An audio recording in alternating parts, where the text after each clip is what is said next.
I lived all alone, without anyone I could really talk to, until I had to make a crash landing in the Sahara Desert 6 years ago. Something in my plane's engine had broken, and since I had neither a mechanic nor passengers in the plane with me, I was preparing to undertake the difficult repair job by myself. For me, it was a matter of life or death. I had only enough drinking water for 8 days.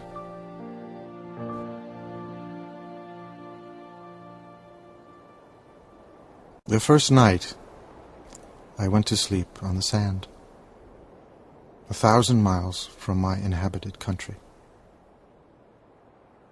I was more isolated than a man shipwrecked on a raft in the middle of the ocean. So you can imagine my surprise when I was awakened at daybreak by a funny little voice saying, "Please, draw me a sheep." "What?" "Draw me a sheep." I saw an extraordinary little fellow staring back at me, very seriously. I stared wide-eyed at this apparition. "Please, "But what are you doing here?" draw me a sheep." In the face of an overpowering mystery, you don't dare disobey.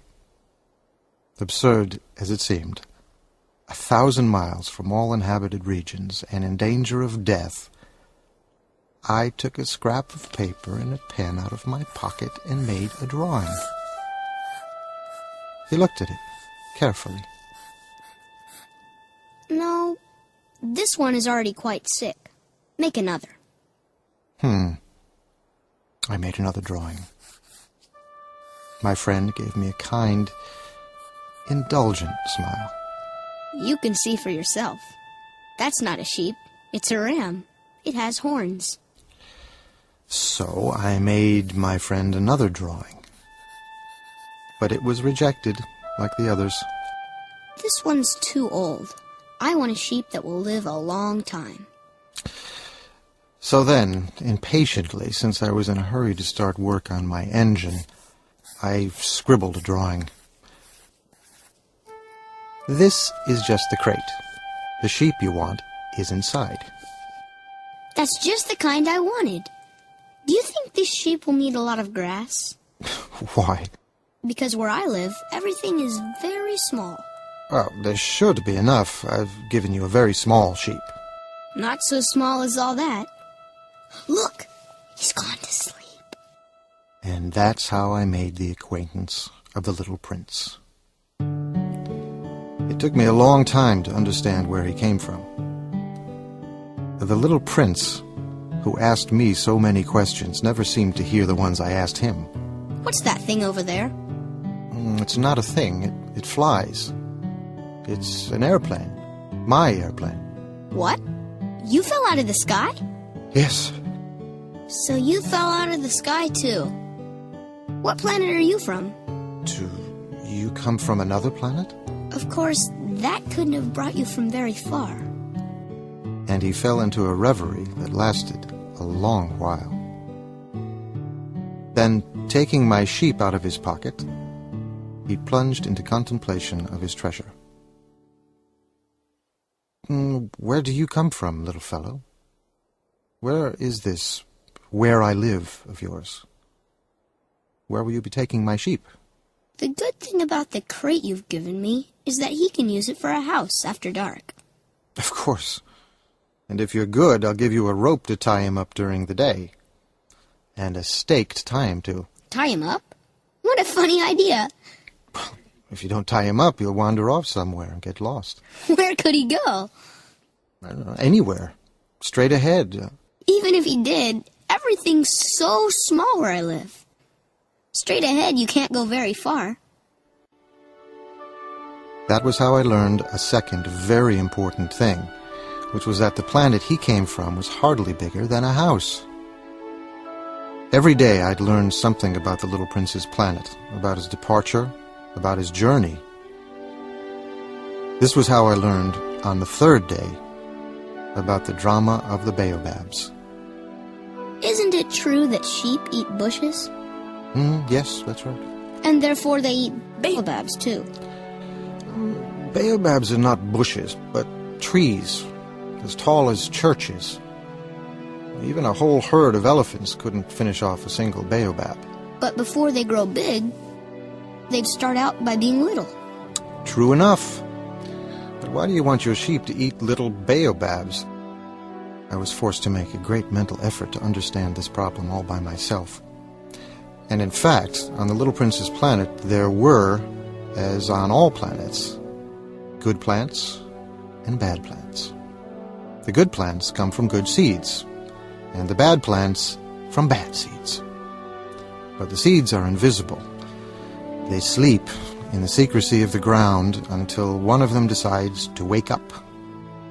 But if it's a seed of a bad plant, you must pull the plant up right away as soon as you can recognize it. As it happens, there were terrible seeds on the Little Prince's planet. Baobab seeds. Now, if you attend to a baobab too late, you can never get rid of it again. It overgrows the whole planet. Its roots pierce right through, and if the planet is too small, and if there are too many baobabs, they make it burst into pieces.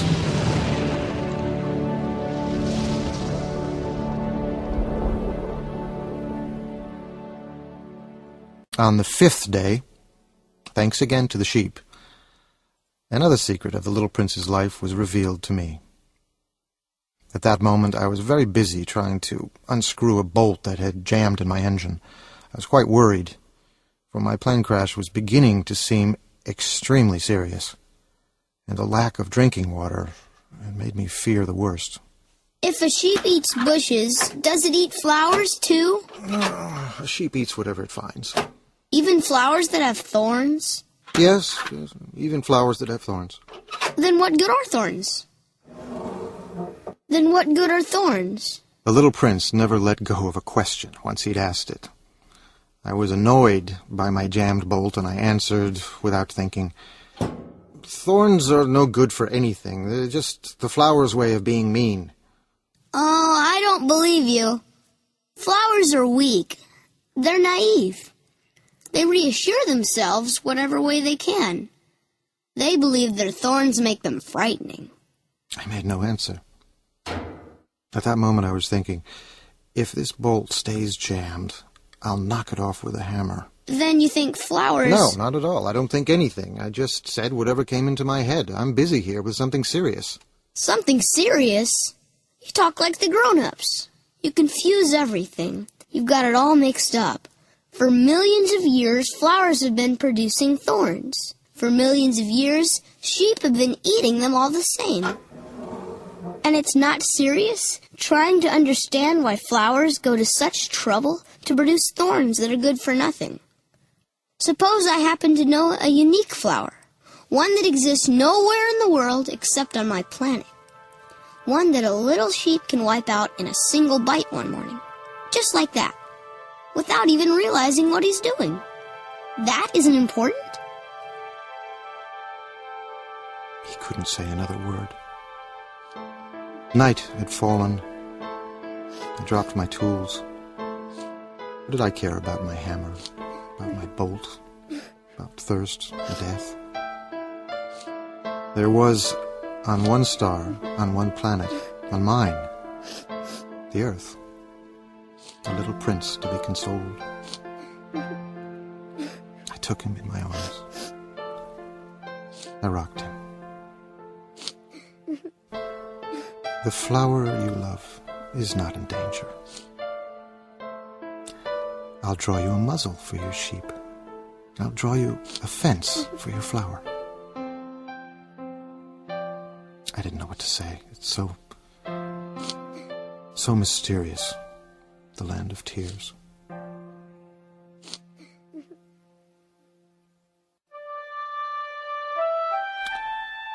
I soon learned to know that flower better. On the Little Prince's planet, there had always been very simple flowers, but this one had grown from a seed brought from who knows where, and the little prince had kept a close watch over a sprout that was not like any of the others. It might have been a new kind of baobab, but the sprout soon stopped growing and began to show signs of blossoming. The little prince, who had watched the development of an enormous bud, realized that some sort of miraculous apparition would emerge from it.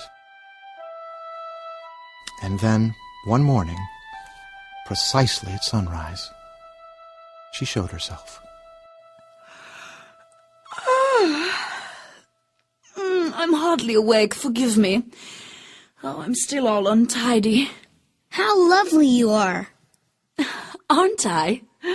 And I was born at the same time as the sun. I believe it's breakfast time. Would you be so kind as to tend to me?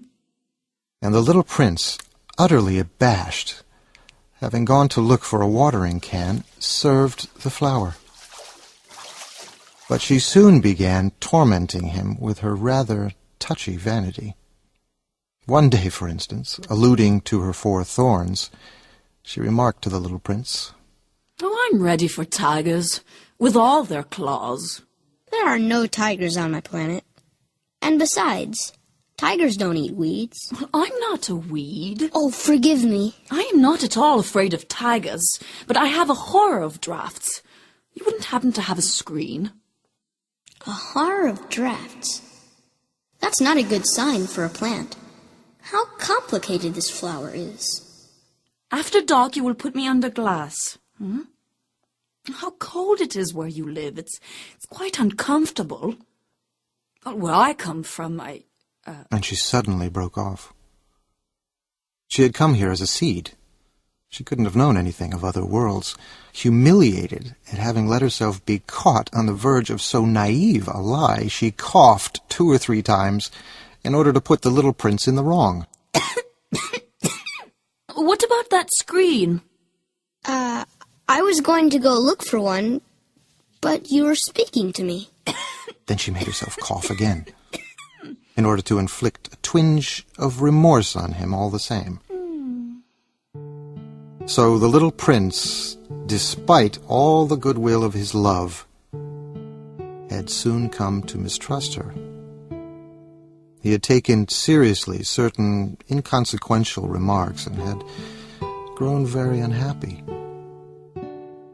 On the morning of his departure, he put his planet in order, and when he watered the flower one last time and put her under glass, he felt like crying. Goodbye. Goodbye. I've been silly. I ask for your forgiveness. Try to be happy. He was surprised that there were no reproaches. He stood there, quite bewildered, holding the glass bell in midair. Of course I love you. It was my fault you never knew. Oh, it doesn't matter. But you were just as silly as I was. Try to be happy. Oh, and put that glass thing down. I don't want it anymore. But the wind. Oh, my cold isn't that bad. The night air will do me good. I'm a flower. But the animals. Oh, I need to put up with 2 or 3 caterpillars if I want to get to know the butterflies. Apparently they're very beautiful. Otherwise, who will visit me? You'll be far away. As for the big animals, I'm not afraid of them. I have my own claws. And she naively showed her 4 thorns. Don't hang around like this. It's irritating. You made up your mind to leave now. Now go. For she didn't want him to see her crying. She was such a proud flower.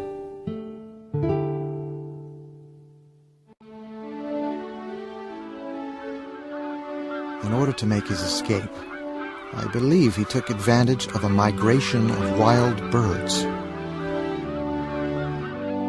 He happened to be in the vicinity of asteroids, so he began by visiting them.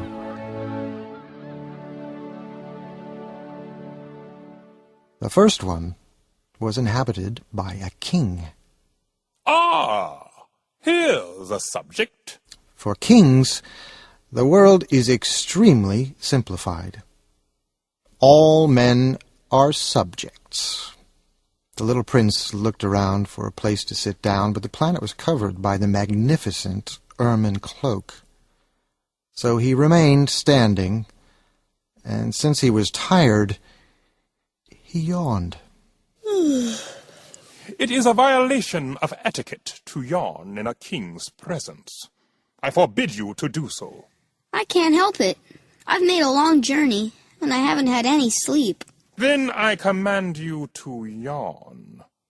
Come on, yawn again. It is an order.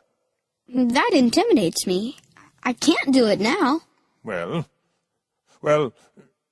then I command you to yawn sometimes, and sometimes to... He was sputtering a little and seemed annoyed, for the king insisted that his authority be universally respected.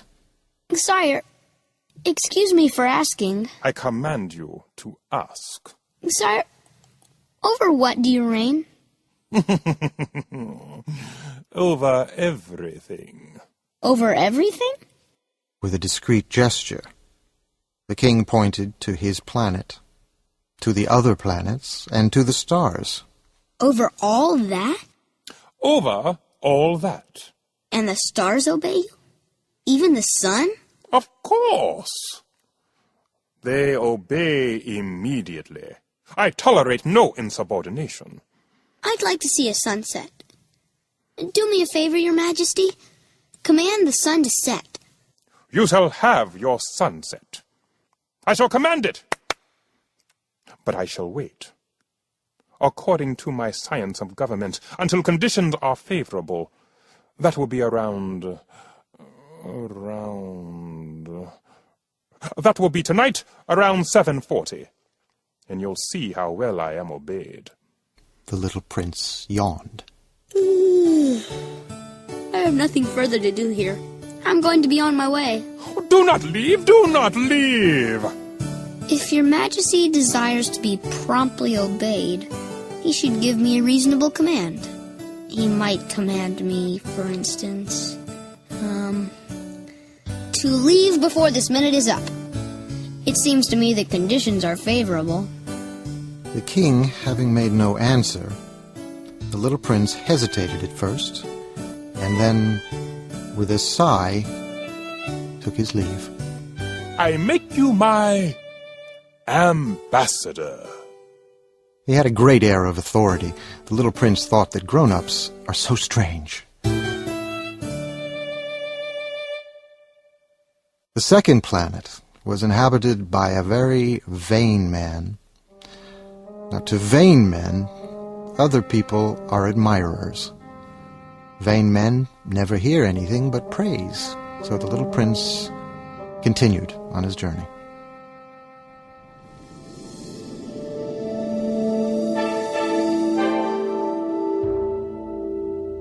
The next planet was inhabited by a drunkard. This visit was a very brief one, but it plunged the little prince into a deep depression. The drunkard was sunk in silence before a collection of empty bottles and a collection of full ones. What are you doing here? Drinking. Why are you drinking? To forget. To forget what? To forget that I'm ashamed. What are you ashamed of? Of drinking. The drunkard withdrew into silence for good. And the little prince went on his way, puzzled. Grown-ups are certainly very, very strange, he said to himself as he continued on his journey. The fourth planet belonged to a businessman. This person was so busy that he didn't even raise his head when the little prince arrived. Hello. Your cigarette's gone out. 3 and 2 make 5. 5 and 7, 12. 12 and 3, 15. Hello. 15 and 7, 22. 22 and 6, 28. No time to light it again. 26 and 5, 31. Phew. That amounts to 501,622,731. 500 million what? You're still there? 501 million... I don't remember. I have so much work to do. I'm a serious man. I can't be bothered with trifles. 2 and 5, 7... 501 million what? Oh, of those little things you sometimes see in the sky. Flies? No, those little shiny things. Bees? No, those little golden things that make lazy people daydream. Now, I'm a serious person. I have no time for daydreaming. Oh, you mean the stars. Yes, that's it. Stars. And what do you do with 500 million stars? 501,622,731. I'm a serious person, and I'm accurate. And what do you do with those stars? What do I do with them? Yes. Nothing. I own them. You own the stars? Yes. But I've already seen a king who... Kings don't own. They reign over. It's quite different. And what good does owning the stars do you? It does me the good of being rich. Then what good does it do you to be rich? It lets me buy other stars if somebody discovers them. And what do you do with them? I manage them. I count them and then count them again. It's difficult work, but I'm a serious person. If I own a flower, I can pick it and take it away. But you can't pick the stars. No, but I can put them in the bank. What does that mean? That means that I write the number of my stars on a slip of paper, and then I lock that slip of paper in a drawer. And that's all? That's enough. That's amusing. And even poetic. But not very serious. I own a flower myself, which I water every day. It's useful to my flower that I own her. But you're not useful to the stars. The businessman opened his mouth, but found nothing to say in reply, and the little prince went on his way. Grown-ups are certainly quite extraordinary, was all he said to himself as he continued on his journey.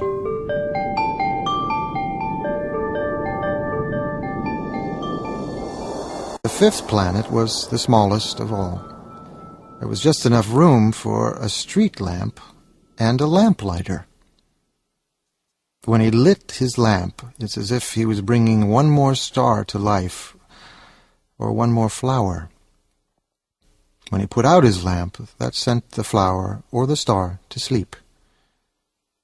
The little prince thought it was a fine occupation, and therefore truly useful. But it was a terrible job. Year by year, the planet was turning faster and faster. Good morning. Why have you just put out your lamp? Orders. Good morning. And what orders are those? To put out my street lamp. Good evening. Then he lit his lamp again. But why have you just lit your lamp again? Orders. I don't understand. There is nothing to understand. Orders are orders. Good morning. It's a terrible job I have. It used to be reasonable enough. I put the lamp out mornings and lit it after dark. I had the rest of the day for my own affairs and the rest of the night for sleeping. And orders haven't changed. Which means? Which means that now that the planet revolves once a minute, I don't have an instant's rest. I light my lamp and turn it out once every minute. Good evening. The little prince watched him, growing fonder and fonder of his lamplighter, who was so faithful to orders. He wanted to help his friend. You know, I can show you a way to take a rest whenever you want to. What good does that do me? When the one thing in life I want to do is sleep. Then you're out of luck. Mm-hmm. As he continued on his journey, the little prince thought that the lamplighter was the only one who didn't strike him as ridiculous, because he was the only one thinking of something besides himself. The sixth planet was 10 times bigger than the last. It was inhabited by an old gentleman who wrote enormous books. He was a geographer. A geographer is a scholar who knows where the seas are, and the rivers, and cities, the mountains, and the deserts. All geographers love to meet explorers that come from another planet. Where I live is not very interesting. It's so small. I have 3 volcanoes, 2 active and 1 extinct. I also have a flower. Geographers are not interested in ephemeral things. They're not interested in flowers. The little prince went on his way thinking of his ephemeral flower he had left alone. She only had 4 thorns in which to defend herself against the world. The 7th planet was the Earth. The Earth is not just another planet. It contains 111 kings, 7,000 geographers, 900,000 businessmen, 7.5 million drunkards, 311 million egotists, in other words, about 2 billion grown-ups. So, once he reached Earth, the little prince was quite surprised not to see anyone. He was beginning to fear he had come to the wrong planet when a moon-colored loop uncoiled on the sand. Who are you? A snake. What planet have I landed on? On the planet Earth, in Africa. Ah. And are there no people on Earth? It's the desert here. There are no people in the desert. Earth is very big. The little prince sat down on a rock and looked up into the sky. Look at my planet. It's just overhead. But so far away. It's lovely. What have you come to Earth for? I'm having difficulties with the flower. Ah. Where are the people? It's a little lonely in the desert. It's also lonely with people. You're a funny creature. No thicker than a finger. But I'm more powerful than a king's finger. You're not very powerful. You don't even have feet. You couldn't travel very far. I can take you further than a ship. He coiled around the little prince's ankle like a golden bracelet. Anyone I touch, I send back to the land from which he came. But you're innocent, and you come from a star. I feel sorry for you being so weak on this granite Earth. I can help you someday if you grow too homesick for your planet. I can... Oh, I understand just what you mean. And they were both silent.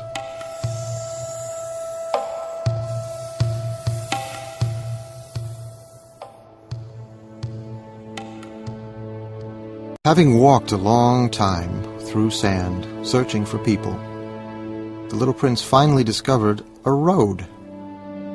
The road led to a blossoming rose garden. The little prince gazed at them. All of them looked like his flower. He felt very unhappy. His flower had told him she was the only one of her kind in the whole universe, and here were 5,000 of them, all just alike, in just one garden. She would be very annoyed if she saw this. If she saw this, she would cough terribly and pretend to be dying, to avoid being laughed at. And I'd have to pretend to be nursing her. Otherwise, she'd really let herself die in order to humiliate me. I thought I was rich because I had one flower, and all I own is an ordinary rose. Standing among the 5,000 roses, the little prince suddenly felt very lonely. He climbed a high mountain, hoping he would get a view of the whole planet and all the people on it.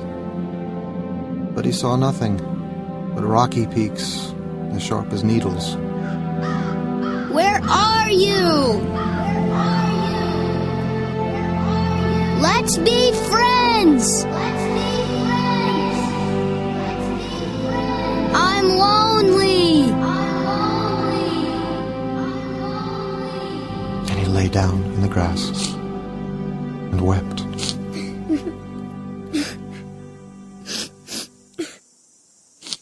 It was then that the fox appeared. Good morning. Good morning. Who are you? You're very pretty. I'm a fox. Come and play with me. I'm feeling so sad. I can't play with you. I'm not tamed. Excuse me? What does tamed mean? You're not from around here. What are you looking for? I'm looking for people. What does tamed mean? People have guns and they hunt. It's quite troublesome. And they raise chickens. It's the only interesting thing about them. Are you looking for chickens? No, I'm looking for friends. What does tamed mean? It's something that's been too often neglected. It means to create ties. To create ties? That's right. For me, you're only a little boy, just like 100,000 other little boys. And I have no need of you. And you have no need of me either. For you, I'm only a fox, like 100,000 other foxes. But if you tame me, we'll need each other. You'll be the only boy in the world for me. I'll be the only fox in the world for you. I'm beginning to understand. There's a flower. I think she's tamed me. Possibly. On Earth one sees all kinds of things. Oh, this isn't on Earth. On another planet? Yes. Well, are there hunters on that planet? No. Now that's interesting. And chickens? No. Oh, nothing's perfect.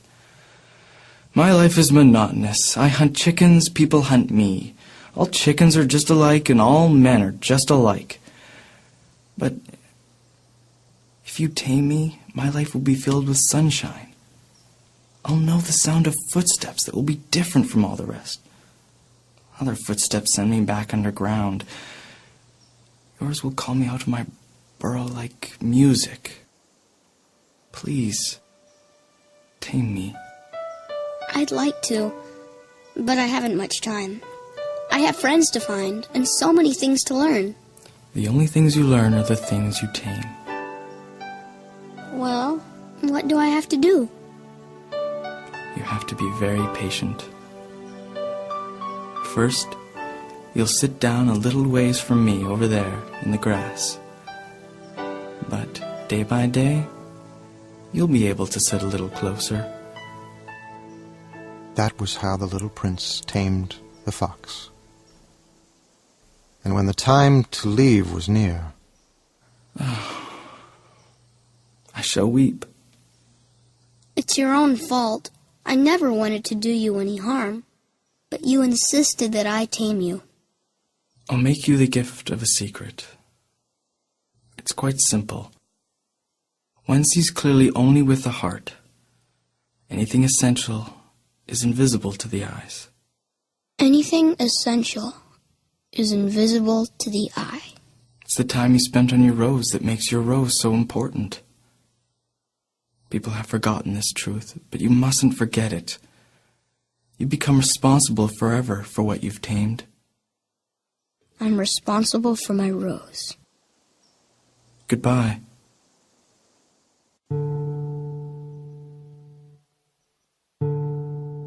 it was now the 8th day since my crash landing in the desert. And I'd listened to the story about the fox as I was drinking the last drop of my water supply. You know, the roses in the garden bloom. No one has tamed them, and they haven't tamed anyone. They are beautiful, but they're empty. One couldn't die for them. But my rose is more important, since she's the one I've watered. She's the one I put under glass. She's the one I listened to when she complained, or when she boasted. She's my rose. Your memories are very pleasant, but I haven't yet repaired my plane. I have nothing left to drink. My friend the fox told me... Little fellow, this has nothing to do with the fox. We're going to die of thirst. He doesn't realize the danger, I said to myself. He's never hungry or thirsty. A little sunlight is enough for him. But the little prince looked at me and answered my thought. I'm thirsty too. Let's find a well. It is absurd looking for a well at random in the vastness of the desert. But even so, we started walking.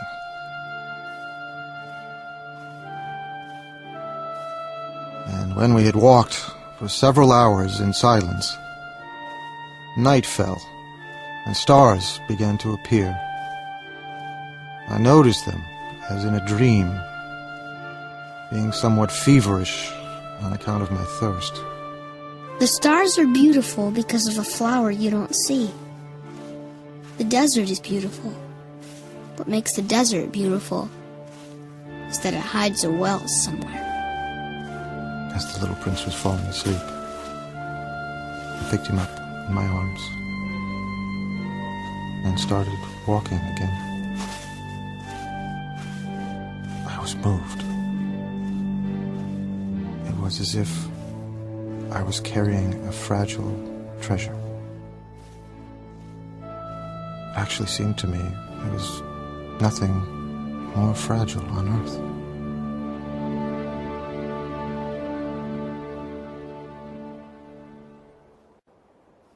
And walking on like that, I found the well at daybreak. It's strange. Everything is ready. The pulley, the bucket, the rope. We drank with our eyes closed. It was as sweet as a feast.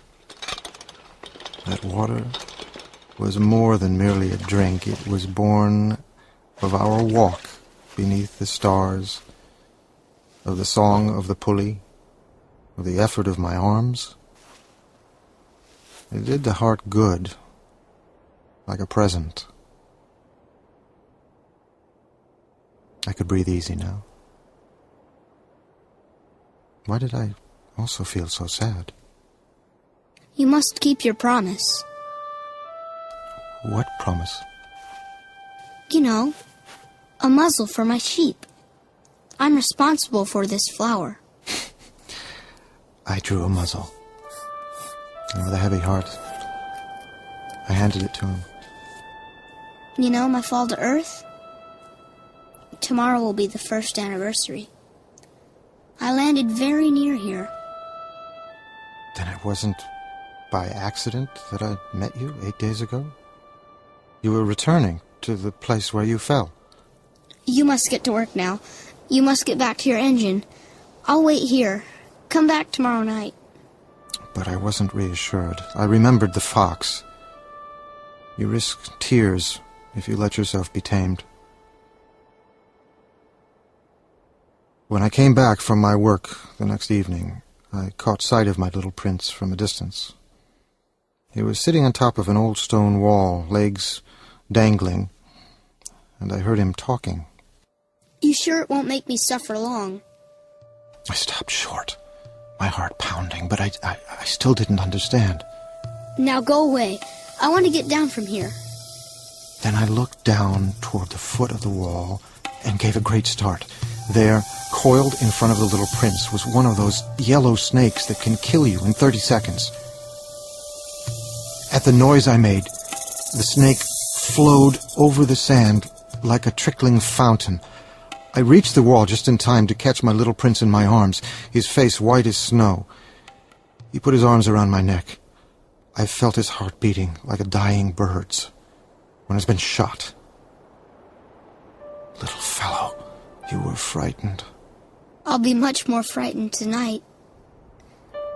I'm glad you found what was the matter with your engine. Now you'll be able to fly again. How did you know? I'm leaving today, too. It's much further, and it's much more difficult. Once again, I felt chilled by the sense of something irreparable. I have your sheep, and I have a crate for it, and the muzzle. Little fellow, it's a bad dream, isn't it? All this conversation with this snake, and the meeting place, and the star. Everyone eventually is consoled. At night, you'll look up at the stars. It's too small where I live to show you where my star is. It's better that way. My star will be one of the stars for you. And when you're consoled, you'll be glad you've known me. You'll always be my friend. You'll feel like laughing with me. So you'll like looking at all of them. Tonight, don't come. I won't leave you. That night, I didn't see him leave. He got away without making a sound.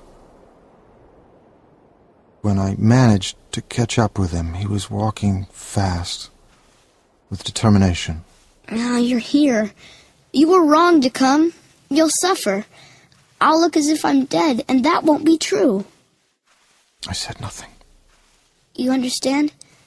It's too far. I can't take this body with me. It's too heavy. I said nothing. But it'll be like an old abandoned shell. There's nothing sad about an old shell. I said nothing. I'll be looking at the stars, too.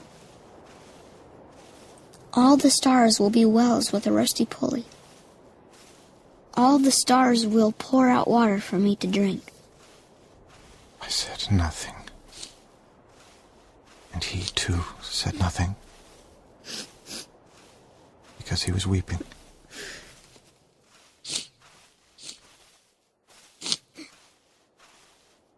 Here's the place. Let me go on alone. You know my flower? I'm responsible for her. She has 4 ridiculous thorns to defend her against the world. He hesitated a little longer. Then he stood up. He took a step. I couldn't move. There was nothing but a yellow flash close to his ankle. He didn't cry out. He fell. Gently. The way a tree falls. There wasn't even a sound. Because of the sand.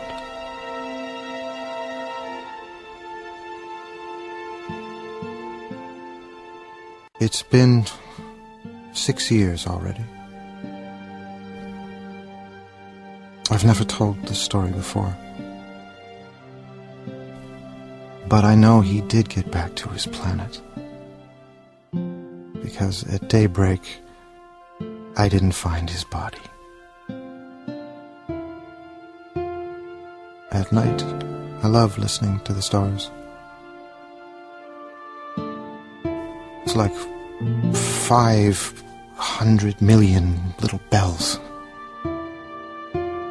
But something extraordinary has happened. When I drew that muzzle for the little prince, I forgot to put in the leather strap. And then I wonder, what's happened there on his planet? Maybe the sheep has eaten the flower. Look up at the sky. And you'll see how everything changes. And no grown-up will ever understand how such a thing could be so important. If you should travel to Africa someday in the desert, I beg you not to hurry past. Wait. Wait a little, just under the star.